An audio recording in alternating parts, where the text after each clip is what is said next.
माणिक शंकर गोडखाटे यांचे टोपण नाव ग्रेस.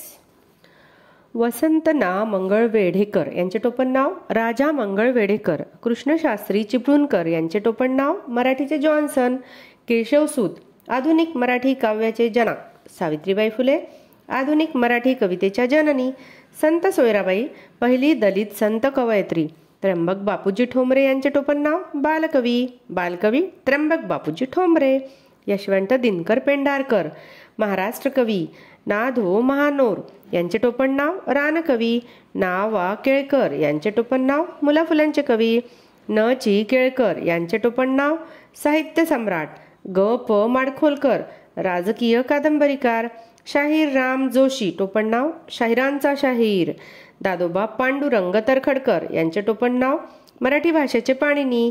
वि. वा. शिरवाडकर यांचे टोपण नाव कुसुमाग्रज. वि. वा. शिरवाडकर कुसुमाग्रज. राम गणेश गडकरी गोविंदाग्रज बाळकराम. प्रल्हाद केशव अत्रे केशव कुमार. काशीनाथ हरी मोडक माधवानुज. विनायक जनार्दन करंदीकर विनायक. विष्णुशास्त्री चिपळूणकर मराठी भाषेचे शिवाजी. यथार्थ दीपिका कोणी लिहिली वामन पंडित. बिजली काव्यग्रंथ कोणी लिहिला वसंत बापट.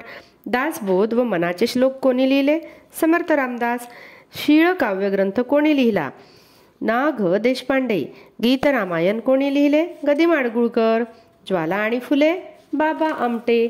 स्वेदगंगा विदा करंदीकर. भावार्थ दीपिका ज्ञानेश्वर संत ज्ञानेश्वर. केकावली मोरोपंत. नलदमयंती स्वयंवर काव्य रघुनाथ पंडित. अभंगगाथा संत तुकाराम. भावार्थ रामायण संत एकनाथ. महाभारत व्यासमुनी. मुद्रा राक्षस विशाखा दत्त. मृच्छकटिक शूद्रक संत एकनाथ पैठण. संत एकनाथ यांचे मूळ गाव पैठण महाराष्ट्र. संत बसवेश्वर यांचे मूळ गाव बागेवाडी बिजापूर कर्नाटक. संत मुक्ताबाई यांचे मूळ गाव कोणते आपेगाव महाराष्ट्र. संत जनाबाई यांचे मूळ गाव कोणते गंगाखेड जिल्हा परभणी महाराष्ट्र.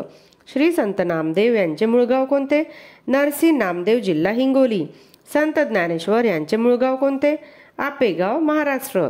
संत सावता महाराज यांचे मूळ गाव अरणभेंडी पंढरपूर महाराष्ट्र. संत तुकाराम यांचे मूळ गाव देहू महाराष्ट्र. जसा फुलांचा ताटवा द्राक्षांचा घोसघड. धान्याची रास गवताची गंजी पेढी गवताची पेंढी. पक्ष्यांचा थवा गुरांचा कळप. किल्ल्यांचा जुडगा खेळाडूंचा संघ. मुंग्यांची रांग यात्रेकरूंची जत्रा. बेडकावचे डरावणे सिंहाची गर्जना. म्हशीच्या ओरडण्याला काय म्हणतात रेकणे. म्हशीचे रेकणे. विजांचा कडकडाट ढगांचा गडगडाट. बांगड्यांचा किणकिणाट पैजणांची छुमछुम. पक्ष्यांचा किलबिलाट घंटांचा घनघनाट. मधमाशांच्या घराला काय म्हणतात पोळे. कावळा कोठे राहतो झाडावर. गाई गुरांना बांधण्याच्या जागेला काय म्हणतात गोठा. घोड्याच्या घराला तबेला पागा. सिंह राहतात ती जागा गुहा. घोड्याच्या पिल्लाला काय म्हणतात शिंगरू. करडू कशाच्या पिल्ल्याला म्हणतात बकरी शेळी. हणाच्या पिल्लाला काय म्हणतात पाडस शावक. म्हशीच्या पिल्ल्याला रेडकू. कोकरू कशाच्या पिल्ल्याला म्हणतात मेंढीचे कोकरू. लाकडाच्या वस्तू बनविणाऱ्याला काय म्हणतात सुतार. मडकी कोण बनवितो कुंभार.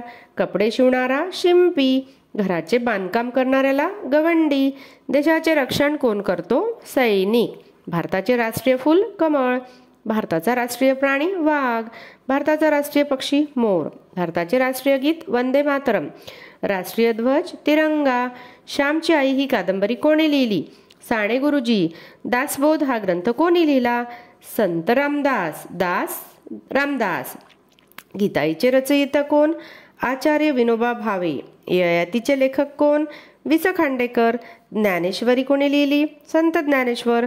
कुसुमाग्रज हे टोपण नाव कोणाचे विष्णू वामन शिरवाडकर. कुसुमाग्रज विष्णू वामन शिरवाडकर. केशवकुमार हे टोपण नाव कोणाचे प्र. के. अत्रे. प्रल्हाद केशव अत्रे. केशवसूत कोणाला म्हणतात कृष्णाजी केशव तांबले. नारायण सूर्याजी ठोसर यांचे टोपण नाव संत रामदास. आवळ्याची चव तुरट. कारल्याची कडू. लिंबाची चव आंबट. मिठाची खारट. शेती करणाऱ्याला काय म्हणतात? शेतकरी. पक्ष्यांचा राजा गरुड. विमान चालवणाऱ्याला काय म्हणतात? वैमानिक. होडी चालविणाऱ्याला काय म्हणतात? नावाडी नाखवा नाविक. लिहिता वाचता येणाऱ्याला काय म्हणतात? साक्षर. देवापुढे सतत जळणारा दिवा कोणता? नंदादीप. नदीची सुरुवात होते ती जागा उगम, नदीचा उगम. नाटके लिहिणाऱ्याला काय म्हणतात? नाटककार. दर आठवड्याने प्रसिद्ध होणारे साप्ताहिक. धान्य साठवण्याची जागा कोठार. पाण्यासाठी जमलेले लोक प्रेक्षक. पाण्यात राहणारे प्राणी जलचर. पाणी व जमीन यावर राहणारे प्राणी उभयचर. अनेक चांगले गुण असलेला अष्टपैलू. जन्मापासून श्रीमंत असलेला गर्भश्रीमंत. कोठेही गेला तरी परिस्थिती तीच असणे या अर्थाची म्हण कोणती? पळसाला पाने तीनच. पहाट झाली की खेडेगावात पक्ष्यांची रिकामी जागा कानी पडते. किलबिलाट कानी पडते. हत्तीच्या ओरडण्याला काय म्हणतात? चित्कार. हत्तीचा चित्कार. पानांची सळसळ तसा नाण्यांचा छंछनाट. गायींचे हंबरणे. वाघाची डरकाळी. जशी नाण्यांची चळत तशी पोत्यांची थप्पी. विमानांचा ताफा. केळ्यांचा लोंगर किंवा घड. फुलांच्या समूहाला काय म्हणतात? गुच्छ. फुलांचा गुच्छ. बांबूचा समूह बेट. सिंहीच्या पिल्लाला काय म्हणतात? छावा.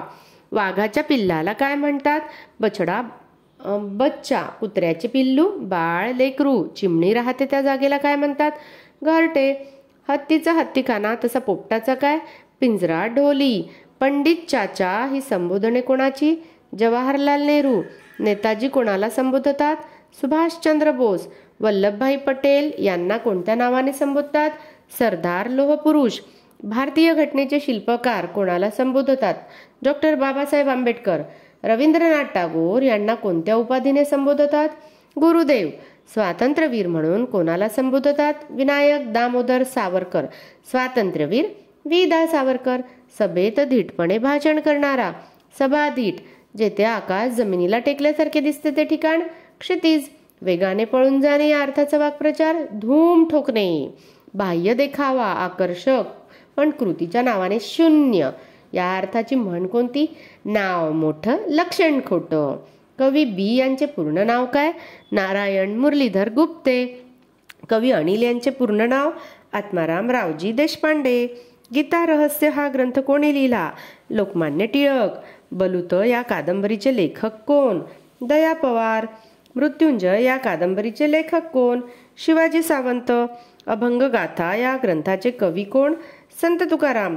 खूप भूक लागणे या अर्थाचा वाक्प्रचार कोणता? पोटात कावळे ओरडणे. माकडाचा खेळ करणारा कोण? मदारी. दररोज प्रसिद्ध होणारे दैनिक. कळ लावणारा कळीचा नारद. गायकचे स्त्रीलिंग रूप गायिका. गायक गायिका. कधीही न बदलणारे या अर्थाचा अलंकारिक शब्द कोणता? दगडावरची रेग. कोल्ह्याची कोल्हेकुई. त्याप्रमाणे कोकिळेचे कुहू कुहू. जशी पावसाची रिपरिप तशी पानांची सळसळ.